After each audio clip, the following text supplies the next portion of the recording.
Religion. It's the confetti of history, sprinkled over everything from wars to weddings. While it can offer comfort and community, some of its ideas have more red flags than a Communist Party convention. So, buckle up your moral compasses, folks, because today we're diving headfirst into the murky waters of religion's most dangerous ideas.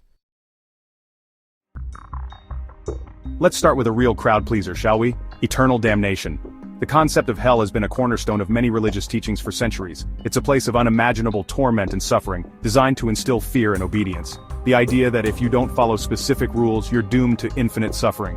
This notion has been used to control behavior and ensure conformity within religious communities. It's like giving someone life in prison for jaywalking. The punishment is grossly disproportionate to the crime, yet it's a powerful tool for maintaining order. The fear of hell isn't just about scaring you straight, it's about control.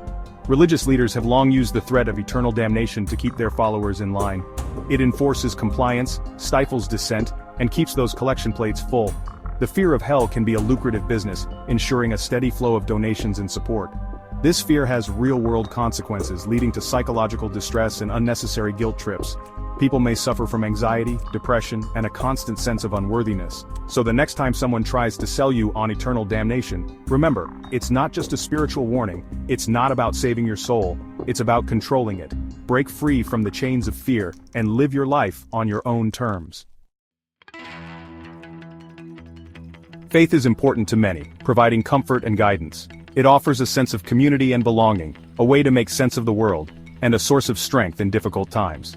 For countless individuals, faith is a cornerstone of their identity and daily life, but there's a fine line between faith and faith-based willful ignorance.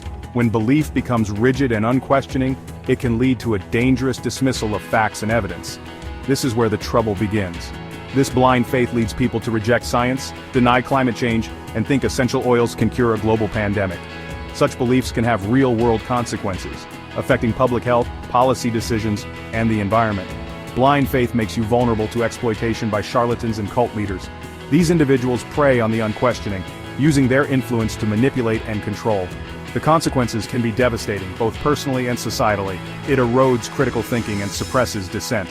When people stop questioning and start accepting everything at face value, they lose the ability to think independently and critically. This stifles innovation and progress, so have faith, but temper it with skepticism. Embrace your beliefs, but also be willing to question them.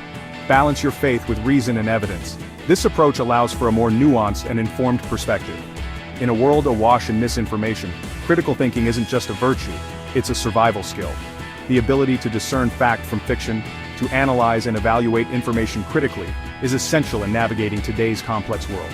Because in a world awash in misinformation, critical thinking isn't just a virtue, it's a survival skill. Equip yourself with knowledge, question what you hear, and always seek the truth. Chapter 3. Holy Wars and Hate Crimes. Religion's Violent Side. Religion, a force that has shaped civilizations and cultures, also has a darker, more violent side that has left a trail of bloodshed throughout history. Religion has inspired more wars and bloodshed than just about anything else. From ancient times to the present day, countless lives have been lost in the name of faith. From the Crusades to modern conflicts, it turns neighbor against neighbor under the guise of righteousness. The Crusades, for instance, were a series of religious wars sanctioned by the Latin Church in the medieval period, leading to immense suffering and loss. Believing you have God on your side justifies violence. This belief has been a powerful motivator for individuals and groups to commit acts of violence, believing they are carrying out a divine mandate. Dehumanizing people based on beliefs creates a breeding ground for hatred and violence. When people are seen as less than human because of their religious beliefs, it becomes easier to justify acts of cruelty and violence against them. So the next time someone claims their religion is a religion of peace, remind them that peace doesn't involve burning people at the stake or flying planes into buildings. History is filled with examples where religion has been used as a justification for some of the most horrific acts of violence. Chapter 4. God's Plan. The Cruel Comfort of Fatalism. It's all part of God's plan is often just a way to avoid uncomfortable truths and justify preventable suffering. If everything is preordained, why fight for justice or equality? This fatalistic thinking allows us to turn a blind eye to injustice and tolerate the intolerable. It prevents people from seeking help, fighting for their rights, and demanding better. So the next time you hear it's all part of God's plan, ask yourself, whose God are we talking about? Outro question everything, even this video. A glimpse into the darker side of religious thought. Questioning these ideas isn't blasphemy, it's critical thinking.